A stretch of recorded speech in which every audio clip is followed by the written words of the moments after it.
welcome to Fiifi-Manfred on YouTube. Consistently, this has been an honor to have you here on Fiifi-Manfred on YouTube. For your support, I want to say thank you very much. I want to say thank you for choosing this channel. This is your channel for the best tactical analysis. There's a lot to worry about. So you see, Badiashile is fit and he needs to play ahead of Thiago Silva.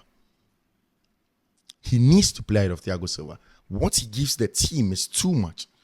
And he's not the kind of player that needs to sit out of the game. He needs to play ahead of Thiago Silva. He gives the team a lot more in terms of build-up, especially in teams when they're playing against opponents that have a lot of central congestion in the mid-block area. Teams that don't necessarily sit in a low block, but they also do not press very high. But there's a lot of central congestion. There is a lot of central blockage in this area. You need line-breaking midfielders. And the man to get a job done is not Thiago Silva. It is Badiashile. It's a tactical analysis that may seem a little bit far for you from the average fan. But then really, this is exactly what it is. You need to break the lines. You need pace at the back. You need somebody that can deal with the pace of Ishak if it's fit to go on and get a job done. Yes, he has not been fully pass fit, but you need the pace. You need an excellent read of the game. Yes, you can push Thiago Silva to the right-hand side. We'll do the tactical analysis on the tactical board very soon. We'll get straight into the tactical analysis. Can push him to the right-hand side. But what about the physicality? What about the area of the walls that Chelsea needs? What about the dominance that Chelsea needs in both boxes that they need in the... That's what Axel de Sassy gives. Also, these two French boys have been very telepathic in their days at Monaco. They've been brilliant. They've done the job together. They know exactly how to play with each other. With Benoit back, the only thing I see as a stumbling block to he not starting against the game in a game against Newcastle is the fact that maybe he may not be physically in a good state. Maybe he may not be fully fit in terms of match fitness after he played against Blackburn and scored. But then really, you need somebody like that to get the job done. Guys, subscribe to the channel. If you've not subscribed to the channel, my name is Fiifi-Manfred. Turn on notifications if you've not done that. In there, do choose all. Anytime you turn on notification in that regard. So yeah, guys, there's a lot more to discuss. Let's go. So, Mauricio Pochettino has done a brilliant job in terms of bringing a squad together, getting them to understand his principles, and all of a sudden, the tabloids in the UK are beginning to understand that Chelsea is an ever-improving side. And there are people who consistently say the Chelsea project is a joke, and I look at them like that, and I was like, maybe you don't know what you're saying. Now, with time, everybody seems to be coming on board to be understanding that the Chelsea project isn't a joke at the very least. It is something that is on course, that's doing a very good job. But this is going to be the time when Mauricio Pochettino will face his most difficult mental battles in terms of his man management skills, his managerial skills. So Pochettino is somebody that is known to be an excellent man manager.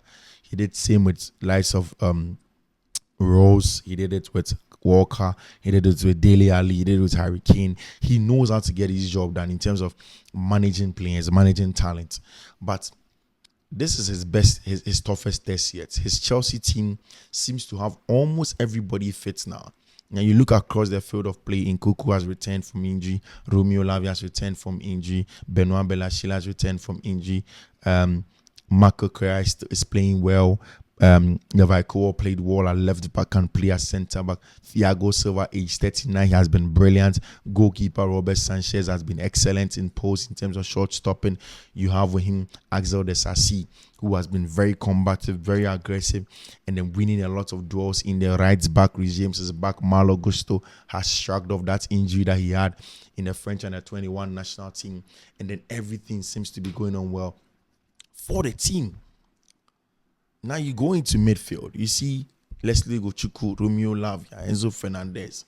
That's because I know that because Enzo has played a lot of games, that's going to be a little bit easier for Mauricio Pochettino to deal with, because Enzo will be tired very soon. He has gone to play in the South American qualifiers in there. Moise Caicedo saying you go away from that, you go up top.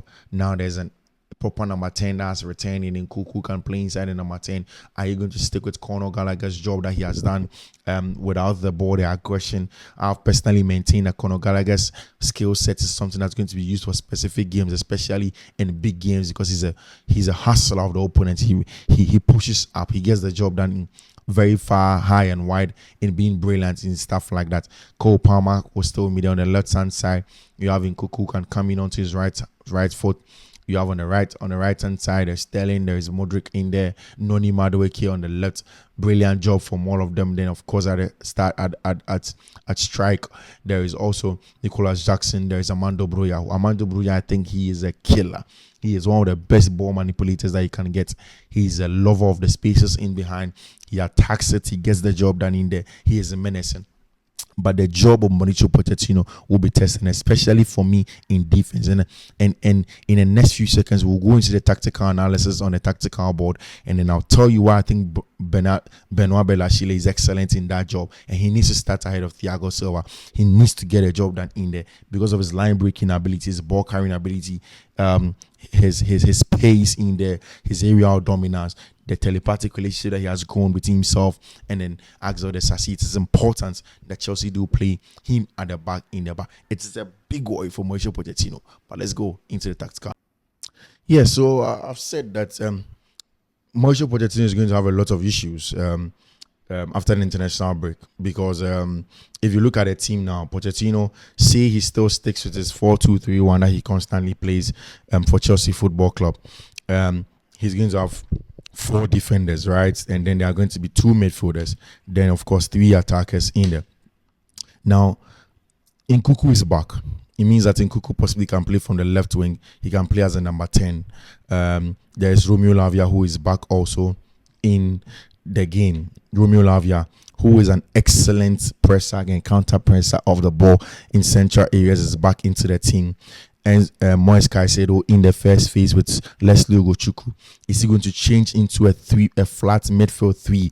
How are Chelsea going to do? But I think that for me, the most important part is the Chelsea defense in there, right? So Thiago Silva is consistently playing at Chelsea's left-hand side. He's not a left-footed centre-back. Ideally, you'd want a left-footed centre-back in the left-hand side of Chelsea. Now, he plays in there, and then Levi Kool plays as a fullback, as a left fullback.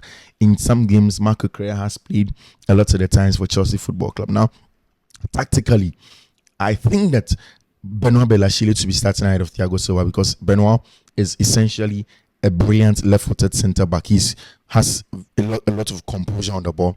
He plays up from the back comfortably. He's able to break the lines in there. And you've seen Benoit Badiashile. Yes, maybe he doesn't have the match fitness to play in games that are coming quick and fast on the horizon. But in the long term, he's the player that you see playing in there.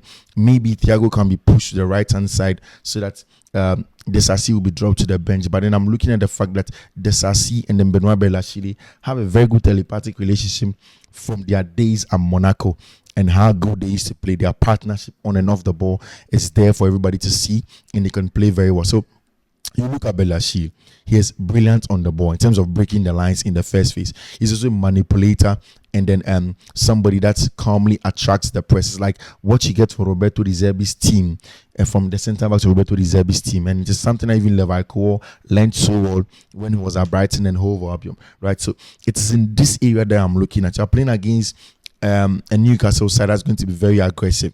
It means that in central areas you need to go direct with them. When the ball comes outward, Newcastle will be very aggressive and close down Chelsea.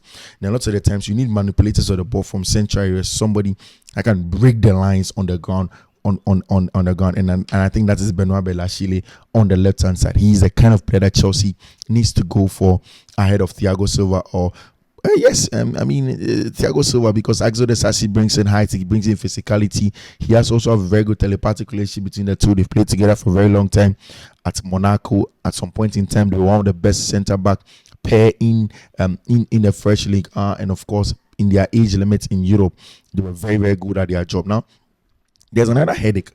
Is Pochettino going to still keep Correa at the left-hand side, or is going to bring in Levi Kool, who just recovered from a shoulder injury and then didn't go for the England national team call-up? That's another thing that he's going to look at. Now, in central areas, Romeo Lavia is back. Now, I've said it several times.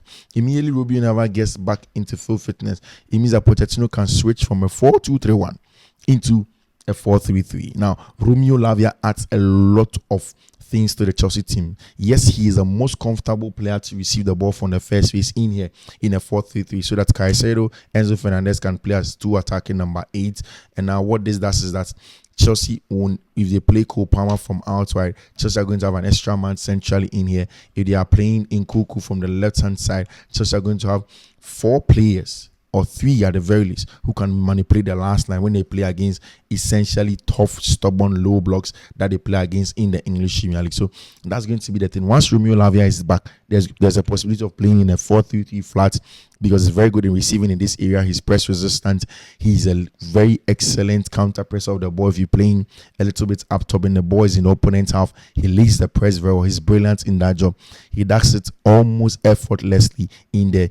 Of course, he's coming from injury. He'll need some time in terms of match fitness and to get into the physical shape. But he's a player that can give Chelsea that. And it is the kind of worry, headache that Mauricio Pochettino is going to begin to get. The fact that now, for the very first time since he took over the Chelsea team, almost everybody seems to be getting fit. Almost everybody seems to be getting fit in the Chelsea Football Club.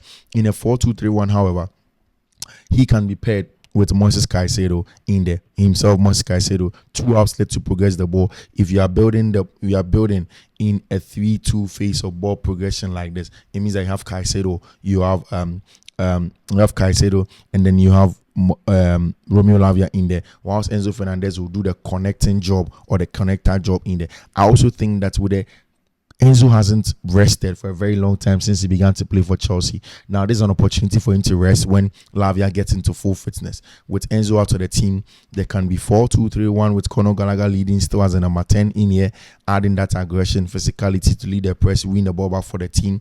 But in here, however, there's going to be 2 excellent progressors of the ball in the first phase in Lavia, Moises Caicedo.